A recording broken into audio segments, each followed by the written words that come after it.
आज हम एक नए विचार के साथ आपके सामने आए हैं और वो ये है कि कोरोना वायरस को लेकर हर देश, हर धर्म और हर राज्य के अलग अलग नियम होने चाहिए या फिर पूरी दुनिया में एक ही नियम और एक ही प्रोटोकॉल होना चाहिए। क्या हम पूरी दुनिया में एक कोरोना एक नियम के सिद्धांत पर काम नहीं कर सकते? आज सुप्रीम कोर्ट ने यूपी सरकार से कोरोना को देखते हुए कांवड़ यात्रा को रोक देने के लिए कहा है। हमारा मानना है कि यह कदम बिल्कुल सही है, लेकिन क्या सुप्रीम कोर्ट का यही नियम आंदोलन कर रहे किसानों पर भी लागू होगा, जो बहुत लंबे समय से सड़कों पर भीड़ लगाकर लगातार ट्रैफिक जैम करके आंदोलन कर रहे हैं?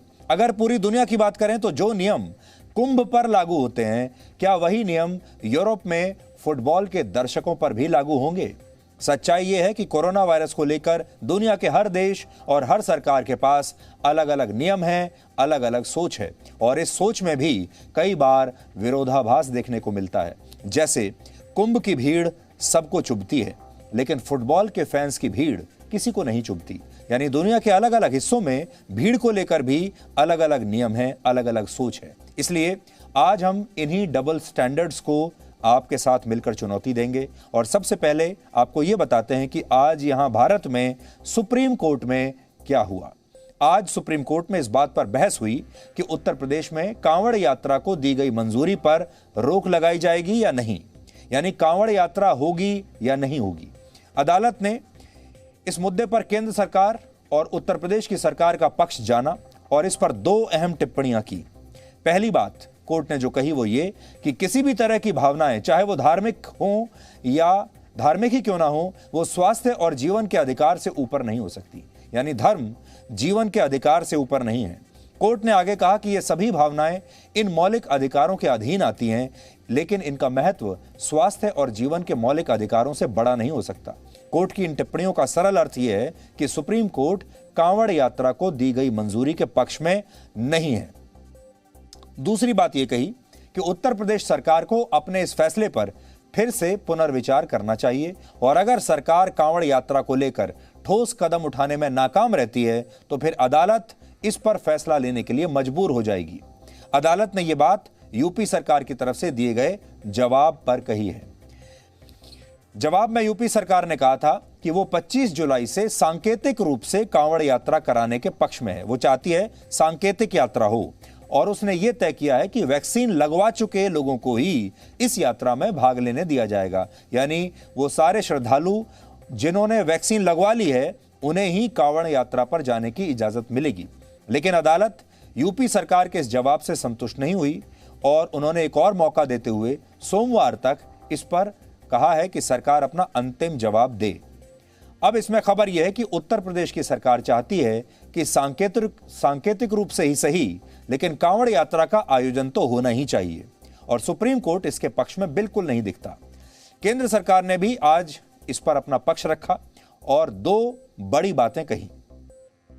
पहली बात यह कि केंद्र सरकार यह जरूर मानती है कि यूपी सरकार को कांवड़ यात्रा की मंजूरी नहीं देनी चाहिए, लेकिन साथ ही उसका यह भी कहना है कि कांवड़ यात्रा करोड़ों श्रद्धालुओं की आस्था से जुड़ी है, इसलिए कड़ी गाइडलाइंस बनाकर इस धार्मिक यात्रा को संचालित भी किया जा सकता है।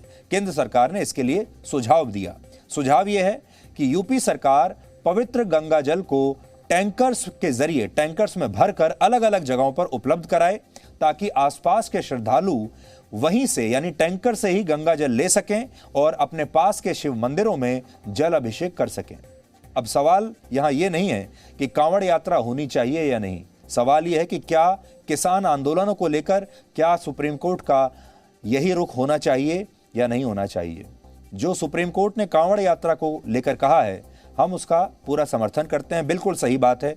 यह समय ऐसा नहीं है जब ज्यादा भीड़ भाड़ की जाए, लोगों को सोशल डिस्टेंसिंग का पालन करना ही चाहिए। लेकिन अब बड़ी बात यह है कि क्या सुप्रीम कोर्ट के यही दिशा निर्देश आंदोलन कर रहे किसानों पर भी लागू होते हैं? आपको लगेगा किसानों पर लागू नहीं होते।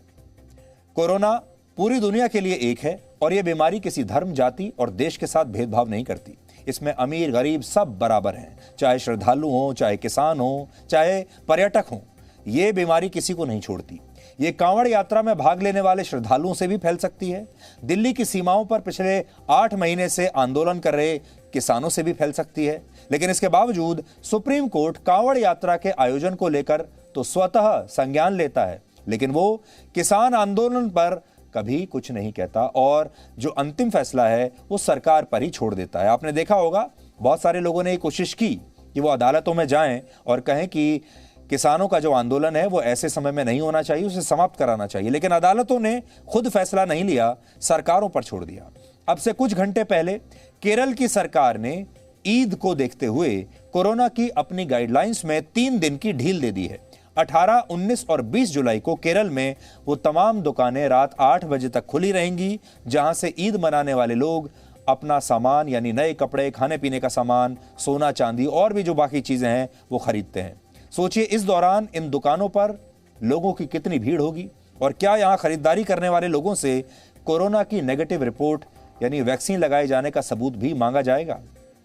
जबकि केरल देश के उन राज्यों में से एक है जहां संक्रमण के नए मामले अब भी तेजी से बढ़ रहे हैं।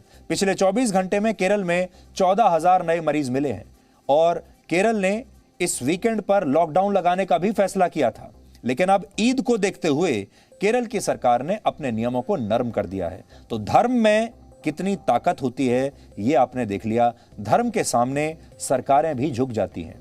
कांवड़ यात्रा को कैंसिल करना आसान नहीं है और आपने देखा होगा कि केंद्र सरकार ने जब आज सुप्रीम कोर्ट में अपनी दलील, अपना जवाब रखा तो वो भी साफ साफ ये नहीं कह पाई कि कांवड़ यात्रा को रोक देना चाहिए, क्योंकि इससे धर्म जुड़ा हुआ है, इससे लोगों की आस्था जुड़ी हुई है और फिर उसके बाद इससे लोगों के वोट भी तो जुड़े हुए हैं। इसलिए कौन सी सरकार वोट गंवा देगी कोरोना के चक्कर में?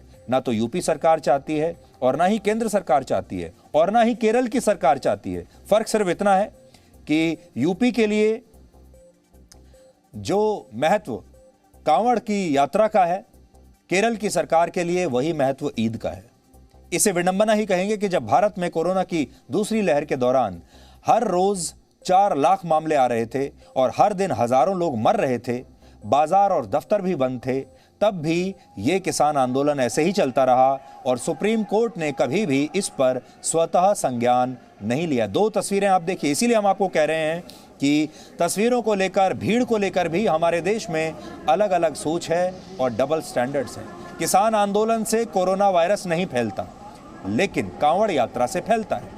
कोरोना की दूसरी लहर जब चल रही थी, लोग मर रहे थे, लोगों ने, मीडिया ने वो तस्वीरें तो बड़े जोर शोर से छापी जिसमें मरने वालों की चिताएं जल रही थीं, लेकिन किसानों को यहां से उठाने की हिम्मत किसी की नहीं हुई। सुप्रीम कोर्ट ने कभी केंद्र सरकार से यह नहीं कहा कि अगर सरकार ने कोरोना को रोकने के लिए इन किसान आंदोलनकारियों को हटाया नहीं तो वो खुद कोई बड़ा फैसला लेने के लिए मजबूर हो जाएगा। और अदालत ने हिल स्टेशंस पर भीड़ लगाने वाले इन लोगों के लिए भी सरकार से ऐसा कोई सख्त कदम उठाने के लिए नहीं कहा। आपने हाल ही में देखा होगा हिल स्टेशंस पर भी बहुत भीड़ भाड़ आपको देखने को मिली और वहां पर भी भारत के लोगों ने कह दिया कि वो वैक्सीन नहीं, वो वेकेशन चाहते हैं। ये हिल स्टेशंस की तस्वीरें भी यहां देख लिए, इस पर भी किसी को कोई आपत्ति नहीं हुई। तो मुद्दा यही है कि ये कैसे तय होगा कि सुपर स्प्रेडर कौन है और कौन नहीं? ये कैसे तय होगा कि ये जो लोग झरने के नीचे यहां आनंद ले रहे हैं ये कोविड नहीं फैला रहे और जो लोग हरिद्वार में स्नान करेंगे वो कोविड फैलाएंगे? और क्या पूरी दुनिया एक कोरोना एक नियम के सिद्धांत को लागू नहीं कर सकती? आज इस मामले में सुप्रीम कोर्ट ने उत्तराखंड की सरकार को भी एक नोटिस दिया, जो ये पहले ही ऐलान कर चुकी है कि वो कांवड़ यात्रा को निकालने की इजाजत नहीं देगी। और इसी दिशा में आज उत्तराखंड पुलिस ने भी एक अहम फैसला लिया है।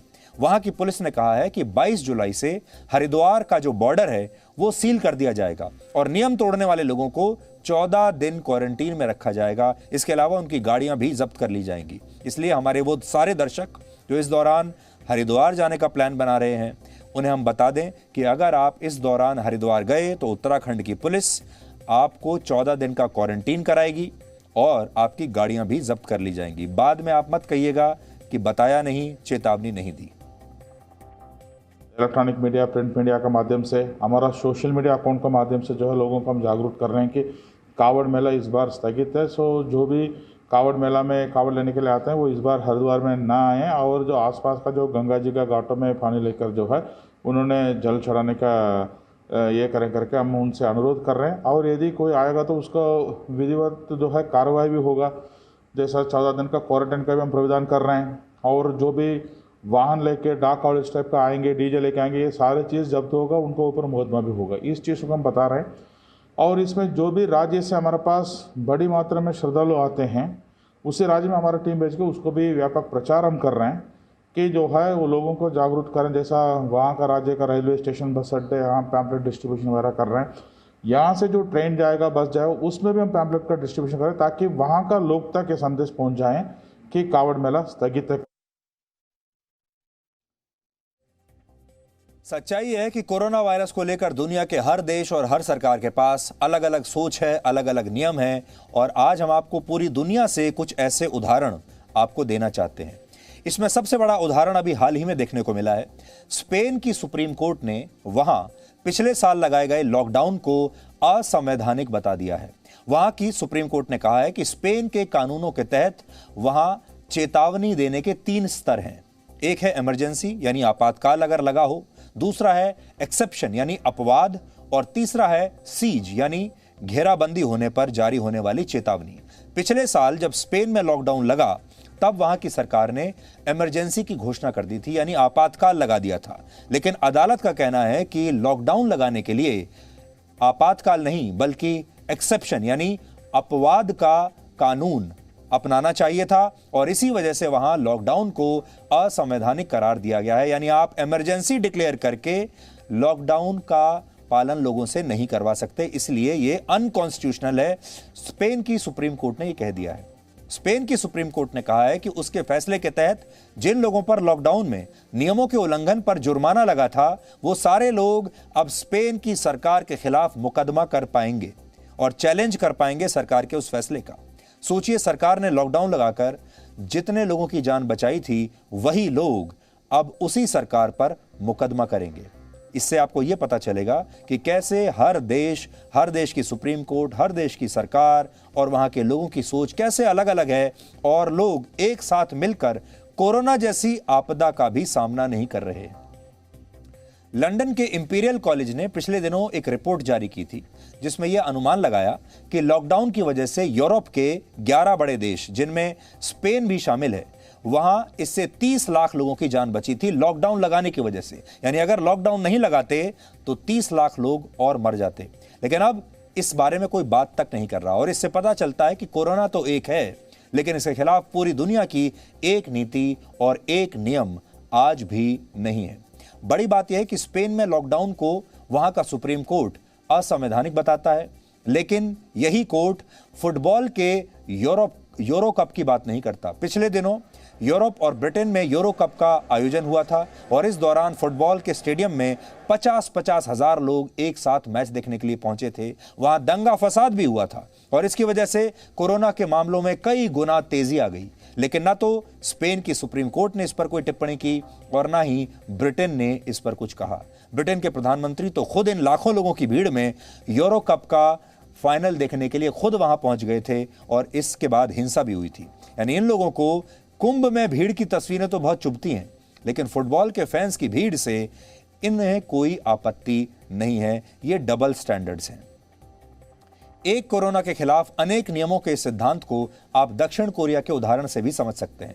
दक्षिण कोरिया की राजधानी सोल में यह फैसला लिया गया कि वहां जिम तो खोले जाएंगे, लेकिन इन जिम्स में जो गाने बजेंगे वो 120 बीट्स प्रति मिनट से कम होने चाहिए। यह फैसला सुनने में आपको बड़ा अजीब लगेगा। इसके पीछे की दलील भी वैसी ही है।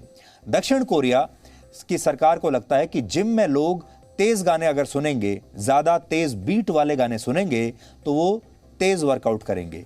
तेज वर्कआउट करेंगे तो इससे वो सांस जल्दी जल्दी लेंगे और सांस फूलने लगेगी, और सांस फूलेगी, सांस जल्दी लेंगे तो उससे वो और ज्यादा कोरोना फैला सकते हैं। सोचिए, कोरोना को लेकर दुनिया के एक देश में ऐसा नियम भी लागू किया गया है कि आप जिम तो जाइए, लेकिन जिम में आप फास्ट म्यूजिक नहीं सुन सकते और तेजी से चल नहीं सकते। अमेरिका में भी हालात ऐसे ही हैं। अमेरिका के एक थिंक टैंक प्यू रिसर्च सेंटर के मुताबिक अमेरिका में मास्क पहनने वाले लोग भी पार्टियों के हिसाब से बटे हुए हैं। ट्रंप की पार्टी, रिपब्लिकन पार्टी का समर्थन करने वाले लोग बाइडेन की डेमोक्रेटिक पार्टी के समर्थकों के मुकाबले कम मास्क पहन रहे हैं। सोचिए अब क्या वहां कोरोना राजनीतिक पार्टियों के हिसाब से किसी को संक्रमित करता है, लेकिन अमेरिका में ऐसा ही हो रहा है। यहां पर पॉइंट यह है कि जब दुनिया कोरोना रूपी एक ही दुश्मन का सामना कर रही है तो फिर इससे निपटने वाले कानून और नियम एक जैसे क्यों नहीं है? क्या पूरी दुनिया इस बीमारी के लिए एक नियम नहीं बना सकती जिसमें फुटबॉल के फैंस की भीड़ को भी उसी चश्मे से देखा जाएगा जिस चश्मे से कुंभ को देखा जाता है?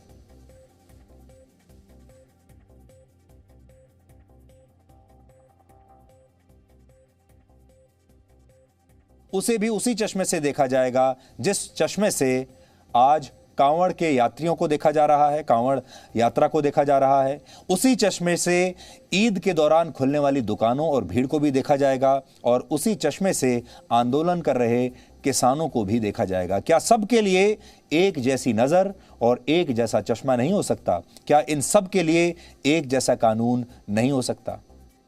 और दुर्भाग्य इस बात का है कि हम सवाल तो आपसे पूछ रहे हैं और आपको तर्क भी दे रहे हैं, लेकिन जवाब यही है कि ऐसा नहीं हो सकता।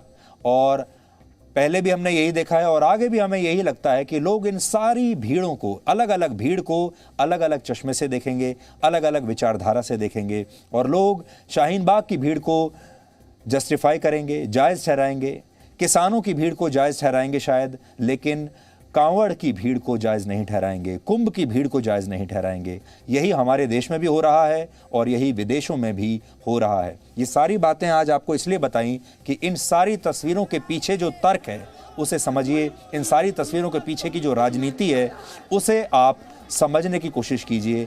और कम से कम इतना तो आप कर ही सकते हैं कि कोई भी पार्टी अगर आपको इस्तेमाल कर रही है अपने हितों के लिए तो अपने आप को इस्तेमाल मत होने दीजिए।